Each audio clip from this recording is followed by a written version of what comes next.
আসসালামু আলাইকুম। আজকে দেখাচ্ছি দারুণ মজার ইউনিক ডিজাইনের বেগুন ভাজা। আমরা প্রথমে বেগুনটা এভাবে দুই পাশ থেকে অল্প অল্প করে কেটে নিব, মাঝখানে কাটবো না, তাহলে পুরো আলগা হয়ে যাবে।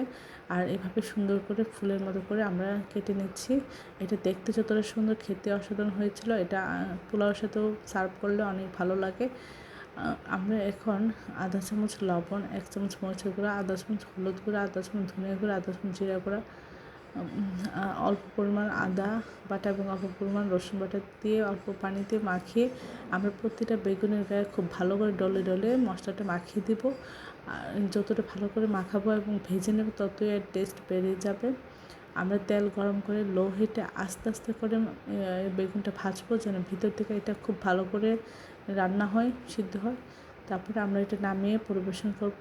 এটাও খেতে অসাধারণ হয়েছিল। আপনার ভাত রুটি সব, ভাত এবং পোলাওর সাথে পরিবেশন করতে পারেন। সবাই আমার চ্যানেলটি লাইক করবেন, শেয়ার দেবেন, সাবস্ক্রাইব করবেন, প্রিয়জনকে বেশি বেশি করে শেয়ার দেবেন। আমার চ্যানেলে সব ধরনের রান্নার রেসিপি রয়েছে, আশা করি দেখবেন।